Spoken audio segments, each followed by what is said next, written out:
Hi, everyone. So good to be here. So today we wanted to actually launch the Enquiry with Lisa. The goal of the Enquiry is actually to get people to ask us questions around things. And to start this edition, we decided to talk about ChatGPT.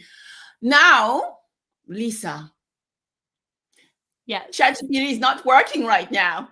I mean, what a great moment to have an inquiry about it. It's as though we planned it. Yeah, I mean, I'm actually going to show you my screen about the ChatGPT thing happening, and I hoped that we could actually, do something on ChatGPT, as you can see. But explain that the ChatGPT as a parrot. Well, we are not working right now. We have too many people asking questions.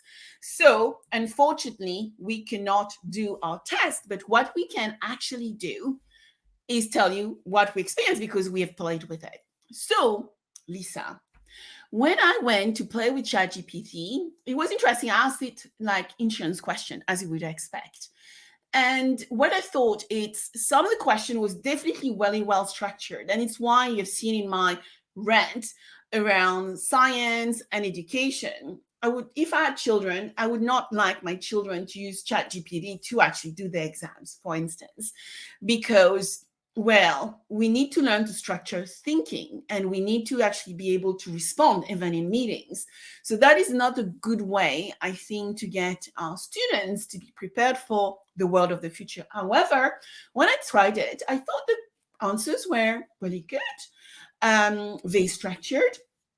The only thing I was super worried about is that the content I was told when I used it, dated 2020 when we are in 2023.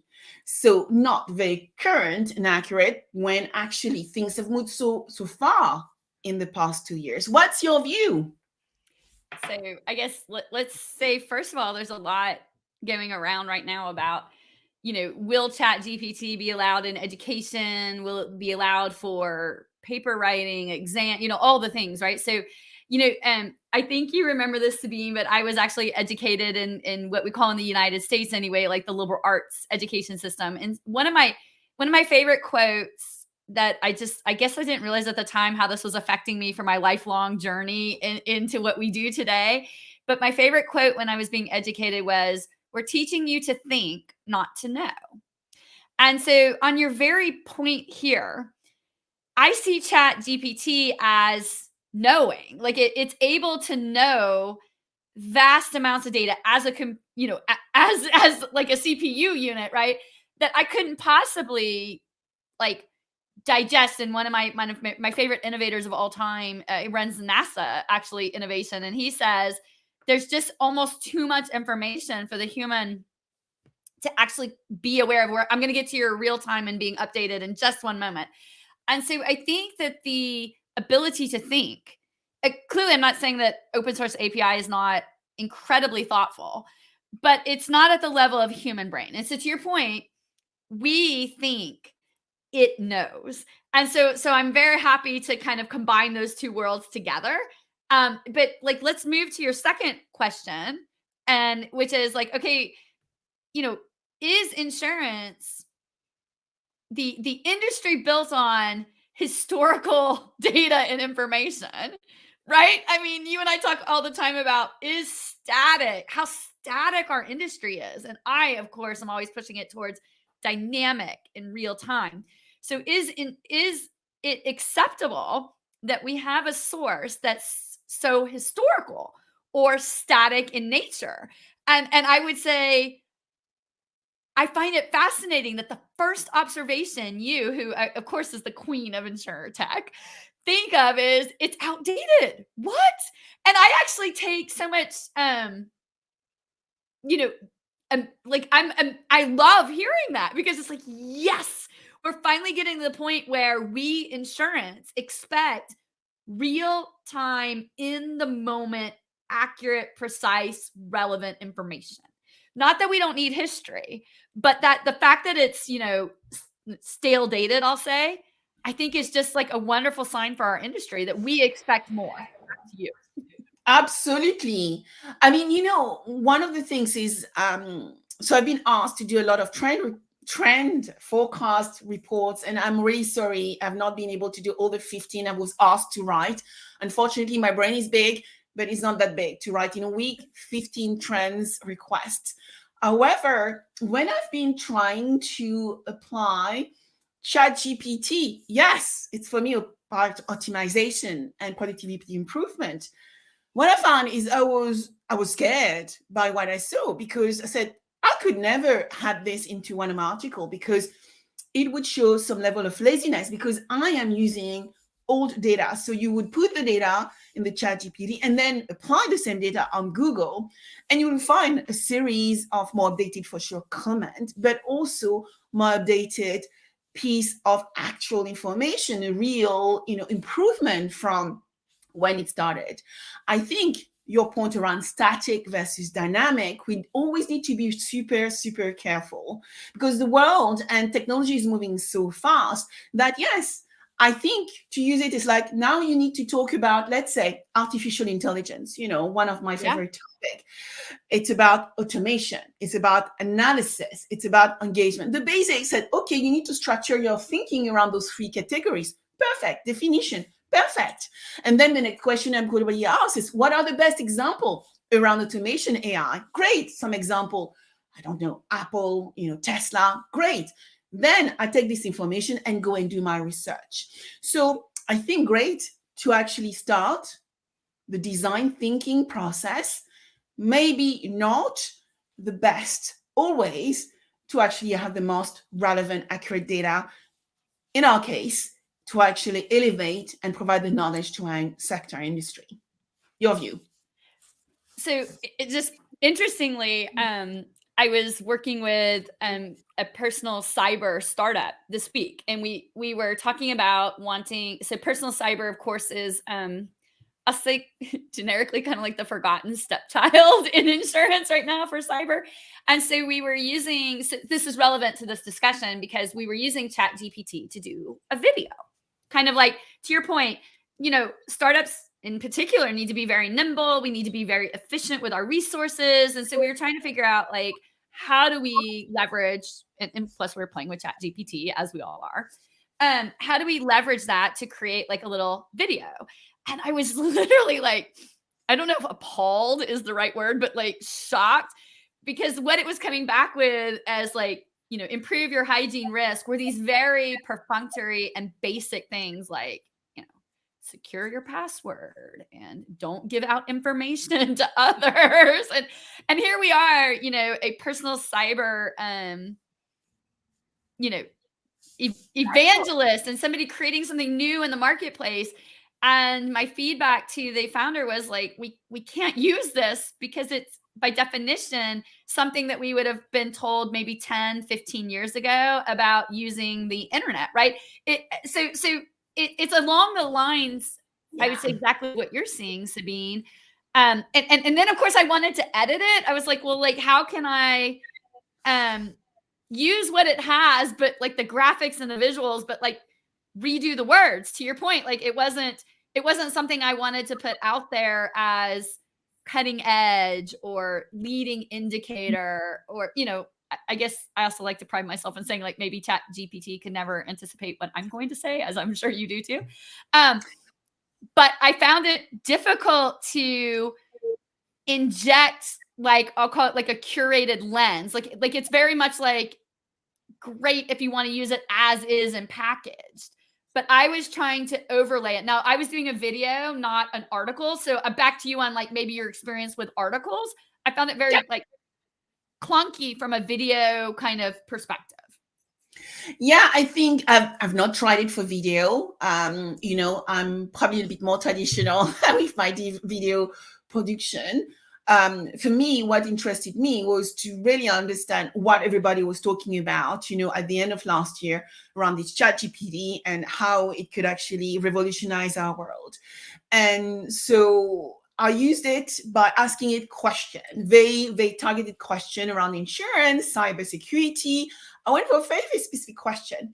I would say, for me, And that is what I would like to talk about, is the technology, and usually artificial intelligence is superb to focus on three things. And I tend to focus on three key buckets: automation, analysis. So when I mean about automation, is you are putting the text, is going to come out with some things, looking at data from the internet and give you some answers. It doesn't mean their answers are right, and you always need to be really careful about using that data to make our checks. Now, the second part is analysis. It's about, getting the data, the metrics. I love my metrics around LinkedIn and Twitter. And a lot of this comes from AI, right? Coming from the platforms, which I love because it saves time. Yeah. And it's engagement, right? We all use LinkedIn, Twitter, social media, engagement platform. They're using artificial intelligence to actually help us, sway our content to the right audience. Now, when you look at my experience with ChatGPT, I thought it was giving me a way. Let's say if I had a day where I had no inspiration, it gave me a way to actually start, not with a blank piece of paper, but with a starting point to start then going into doing my research and actually provide something which was far more insightful than the basics. So that is where I came from. So it's about productivity improvement for me, Lisa. Yeah. Am I right or wrong? I don't know. But actually, it's just ChatGPT. I think it's GPT-3, and we're going to move to GPT-4. Yeah. And so that could be a different ball game altogether. Now I'm scared. Because and not 11, to get to right 100, but now we're getting into a totally different holographic world. You said a couple of things that reminds me of, there's a couple of lenses to what you're saying. So first is just how we maximize productivity, right? And each of us is different. So I'd say that some people are natural editors. People like to start with something and then edit, refine, amend, redact, all the things. Some people are natural creators. They like to start from, I tend to be, shockingly, a pure white space person. So growing up, when I was taking exams, if there were 4 answers at the bottom, I just froze. I was like, what? And, but if you gave me an empty piece of paper and said, fill it up, I was like, oh yes. And so I also think, and we'll get to, I want to ask you about the Microsoft and Google, inclusion of open source AI, which I'm very much a proponent of. But one thing that's interesting as we talk about productivity tools, which I think is why we're seeing these large scale, partnerships and purchases being done right now. Which I want to talk to you about business model transformation too. But I think it will come down to, we all approach productivity differently. And, I think of some things as a prompt, which is kind of like what you're leaning to, if you're uninspired or you're starting from a position of I want to react to something. So give me something to react to. And then that's something just like what we're doing right now. We're having a conversation. You and I didn't script this. We're reacting to one another's prompts. And so I think that in that venue, ChatGPT can be very, very productive and very efficient because it's allowing you to have not only a sparring partner, but it's allowing you to pull through massive amounts of information in that moment clearly.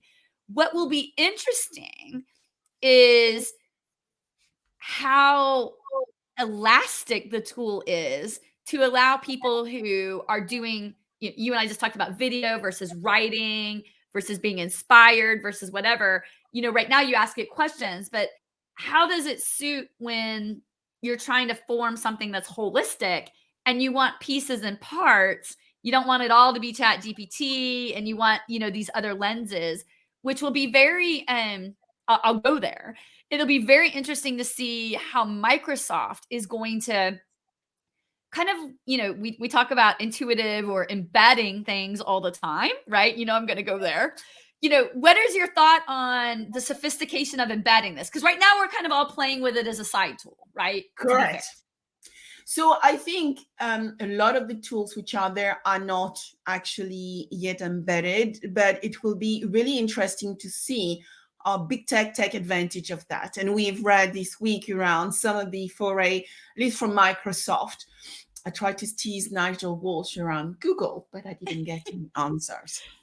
However, I would say the interesting thing is there are other platforms out there. One is called Jasper, and that company became a unicorn, I think, this year, from using generative AI to actually look at the variety of scenarios as to how marketeers are communicating. Now, some of the things you mentioned is now looking at it from a value chain viewpoint. You're a creator. I guess I'm a creator as well. And I like starting with a blank piece of paper and actually start drawing on that piece of paper the story I want to tell. And yes, I have some days when my brain doesn't work. And yeah, I could use one of those tools that, okay, help me actually structure something because I need to write by tomorrow a piece of content on cyber. However, for me, for it to be successful and be powerful, you need to use examples. You need to go into some research. You have to actually talk to people like you to make these things live. So the technology perfect for productivity improvement, but we still need to be careful because people pay people to write. Journalists, authors, scientists, academia. And so if we actually create the doubt that people are going to use this to do the work, question mark. However, now when we move into marketing, when we move into sales, when we move into customer service, why not to actually create the prompt, understand the customer segment, and allow a much better interaction with the specific segment? Definitely, why not? And I think it's important to segregate and separate the value chain as to what is expected from an authenticity and authoritative knowledge viewpoint, and integrity. Ethics are going to play a big role, I think, when we start looking at ChatGPT and where it's being used in business. Yeah, and I think that the mastery here will come in understanding, and this is why let me step back. All the, when it first came out, right? There were so many people, appropriately or inappropriately, it doesn't even matter. Like, is this going to replace search? What's going to happen to Google and search? And I immediately thought, what are you talking about? And this is not, to me, Yes. it's not a search business model. It's not an either or. It is search is actually based on searching evidence and facts. The technology behind open source AI is not doing search functions. Like the underlying technology. And so I think that we're seeing it now. And of course, just imagine how quickly this is evolving, right? Yeah. Now with the announcement of Microsoft, and then of course Google's got a competitor announcement that's going on in real time. So Nigel will have to weigh in. We'll have to see if Nigel will pop up at some time. Maybe if we say his name enough, it'll ping him. But what I think will be very interesting is we've always talked about the elasticity of design of technology and solutions.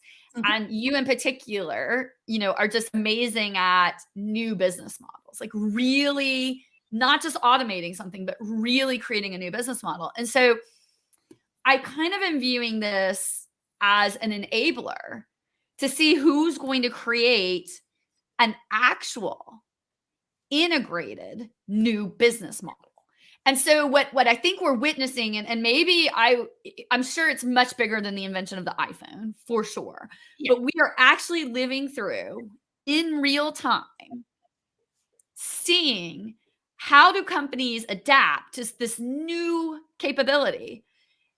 Do they invent new business models, or do they use it as a sidecar? So it becomes actually, to me, even more interesting, maybe from an innovator lens, right? Because I am just obsessed with what's net new, what are we creating that's net new, and how often do we see real disruption through innovation? Yeah. But I think we're sitting here, and can you can kind of see the camp, is this replacing search, or what are we doing with it, or how? But the real question at the table is this crazy phenomenal technology and capability has been brought forward. It exists. Now what? Right? It's the how does that create new business models beyond just capability and enablement. And so I think that the fascinating thing for me is that it wasn't done in some little incubator corner as like this R&D project of big Goliath, right? It like came to market, and now we're just seeing the how quickly can we move. And so there's so many questions around how does this get integrated, and almost like a call, like to your point, there's the creation layer, there's the research. My daughter's getting her master's in medieval history, and she's a very much research citation, like where does everything come from, like her background. And then you layer this amazing like productivity, open source enablement that's kind of on par with the best and the brightest. And I guess for me, that dancer lens, how this all weaves together to create an experience is what I'm really excited about. Now, clearly we haven't yet seen that because it's a sidecar right now, right? We're playing with it, and we're all in, I would say most of us are in awe, except for the dated static nature of it. Most of us are in awe of its of how good it is, like, right? But back to you on that, like, I think that the big tooling companies are going to have to really look at something, and maybe I'll kick it back to Apple. When Steve Jobs first created font for, like, I mean, right? Like, you and I shouldn't admit that we would remember that, but I remember that. Like, right? Like, can you imagine like marketing and all the things we do now, and like font was like created by Apple, right? Like, In time, exactly. So, I mean, whilst I was listening to what you were saying, I remember that in 2015, actually, Robin Kira reached out and said, "Can you write for me an article on business models?" And one of the business model I talked about was the predictive business model, which, it was 2015, 2016, and people were like, okay, what the girl is talking about. But what we are in a position to do now in 2023 is a predictive business model. And, looking at some of the conversation I've had in the past with, for instance, think about embedded AI. So recently I did some work with IBM around, what is embedded artificial intelligence, or I call it embedded intelligence to take out the A, because intelligence is everywhere. Then you start looking at ChatGPT. Is it a part of creating an embedded predictive model where the technology need to play across the whole customer engagement, but still need to make sure that it use ethical, responsible, fair, predictable, but other word, explainable data, so that somebody like you and I can actually make sure that we are being served properly. And that means, people like you and I, we move to more relevant roles, which are probably more client facing than doing things which are repetitive, but it could be an interesting angle. Yeah, I think that's, and I mean, you wrote that, amazing, because I think we've always seen what lies ahead, but it's like, well, the technology kind of has to catch up, and then it has to be artfully woven, right? And so I think this ability to, I think, get out of the compartmentalization of what we do and kind of weave it together in a sophisticated way. I mean, you're spot on with embedded intelligence, and we will, through all transformation, all of innovation, like ever since we had these words, we have been talking about, actually moving from a post-industrial revolution world, which, surprising to say, everybody, that's what we're living in, which is repeatability, consistency, and predictability, right? Like wash, rinse, repeat. That's our hierarchical state. That's our org structures. That's process. That's lean. It's Six Sigma. It's everything that we kind of actually don't think of as being post-industrial revolution. And it's moving to an actual embedding intelligence, which is allowing us to move into these more obviously engaging roles. And we've always had to I call it leverage resource modeling. We've all been trained on how to create leverage resource models throughout like anything we do, whether it's our own like personal productivity or whether it's organizational productivity. But I think that we're entering a new dawn of leverage resource models that aren't as linear and compartmentalized as they used to be. So back to your point about we must then stand up and design it with like ethical traceability, validity, in what purpose, framework, et cetera, is it being used for? And that artful design, of course, is going to have to come from humans, right? Like that's where we need to stand up, lean in, and create these new business models, which I think that's the exciting part of all this. Yeah. The interesting thing as well, as you were chatting or mentioning a few scenarios, and I would love, Lisa, if we could maybe look at 3 scenarios where it would be relevant in insurance, is that remember Tiny, where you put a lot of data through it and then it started being really obnoxious to people? That is what scares me with sometimes the technology. So integrating that technology into your processes and then not knowing what is going to come out. I think you still today need a human in the loop to actually make sure that nothing wrong happens before the gates are being opened. And by the way, we have actually, I think, a statement from Elizabeth around Canva magic rights. I guess, yes. I mean, we love Canva. We all use Canva for a lot of things we do every day. Maybe we could integrate ChatGPT into Canva. I'm sure they are probably already thinking about it to become enterprise-wide. But Lisa, what can we do into our industry, insurance? Yeah, so I'm sure you're seeing this lens too, but I'm already seeing certain insurtechs integrating this in different ways, mainly from a customer-facing perspective, Sabine. So, at that UX, CX design level, when people are searching for prompts, I'm also seeing it in being applied for healthcare. Like I have a certain something that's bothering me. I'll just like my back hurts. And like, what are the solutions available to me through my employer or through my health plan? And I'm seeing certain people very quickly look at, could ChatGPT be an enabler to this? Because it can give a lot of solutions in a very quick time. So I'd say customer service, customer facing. Clearly, I'm also seeing it with not regulatory filings, but a lot of how could we summarize a large, vast amounts of content in at least a summarized way that we can then apply, whether that's towards claims, whether it's to new product development. A lot of people are saying it's pretty accurate. Even, I mean, I hate to say it, like writing like baseline policy forms, not filed policy form. I just want to be very cognizant. Not filed policy forms, but just starting places of what considerations. And of course, a lot of people are looking at it from what are they, just there's a lot of things that like search just falls short on. And people are looking at it for, I would say, morphing the complexity. If I want to understand what it takes to become admitted for XYZ product, what is the complexity of that I could pull together? So I am actually seeing people deploying it right now. So we have another thing from Elizabeth.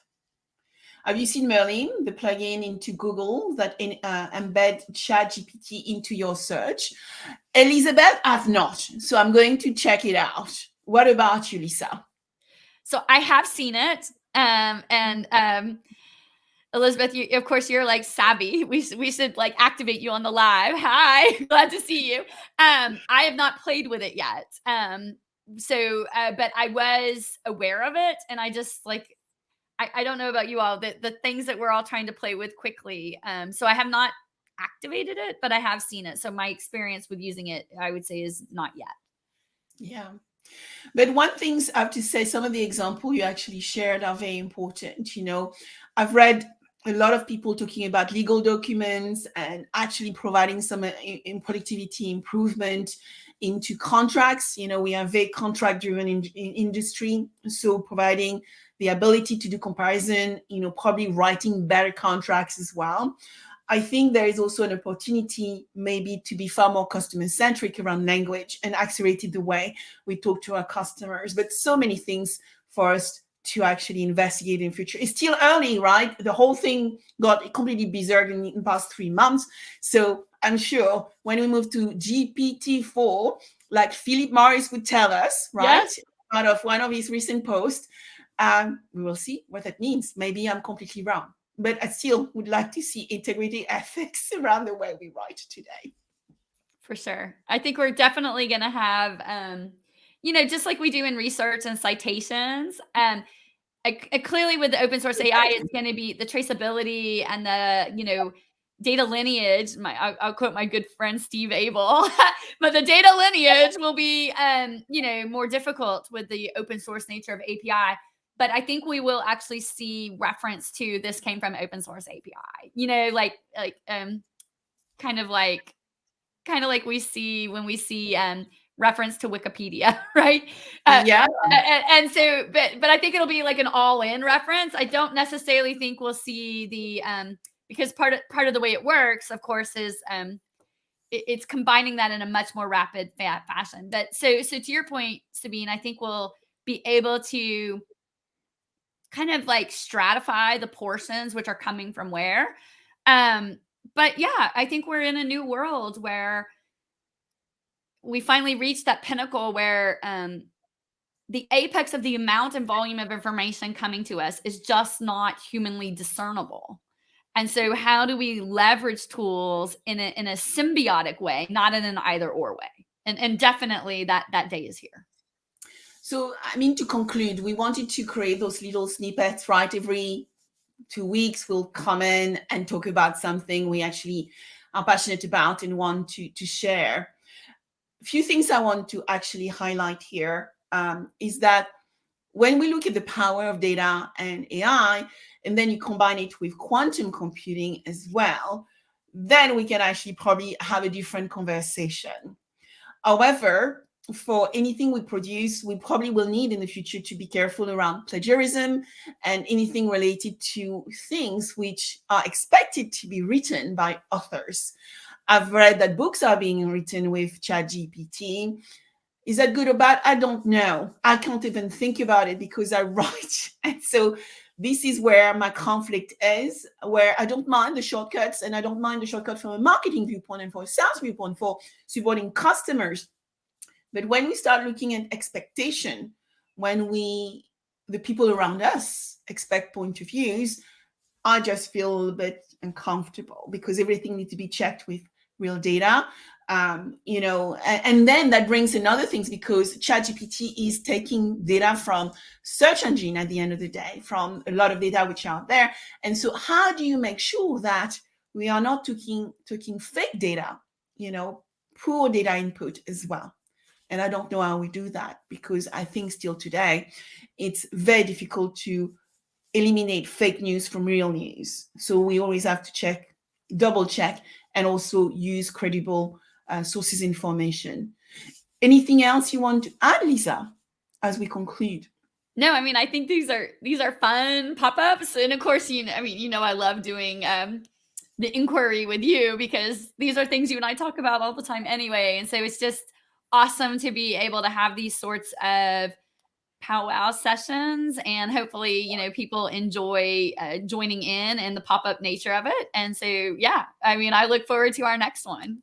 It will be adventurous for sure. And definitely it will be adventurous for sure. So thank you, everyone. Until the next session of the Enquiry.